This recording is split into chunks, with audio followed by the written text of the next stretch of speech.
সবাইকে পবিত্র ঈদ উল ফিতরের শুভেচ্ছা, ঈদ মুবারক। স্বাগত ডিবিসি সংবাদে, আপনাদের সাথে আছি অর্ঘমিত্রা তরফদার। শুরুতেই জানিয়ে দেব আকিজ কুশির গ্লাস সংবাদ শিরোনাম। বিমস্টেক সম্মেলনে যোগ দিতে থাইল্যান্ড গেলেন প্রধান উপদেষ্টা। ব্যাংককের সম্মেলনের সাইডলাইনে কাল বৈঠক হবে ভারতের প্রধানমন্ত্রীর সাথে। বাংলাদেশি পণ্যে 15 থেকে বাড়িয়ে 37% শুল্ক কর বসানোর ঘোষণা ট্রাম্পের। যুক্তরাষ্ট্র থেকে আমদানি পণ্যের শুল্ক পর্যালোচনা করছে বাংলাদেশ।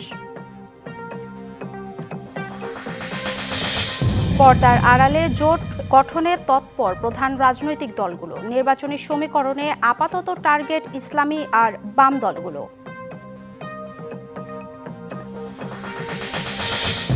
রাজনীতির নতুন সমীকরণে খুলনায় ফুরফুরে মেজাজে বিএনপি জামায়াত। স্বপ্ন নিয়ে তৎপর এনসিপি, কোথাও নেই আওয়ামী লীগ ও জাতীয় পার্টি।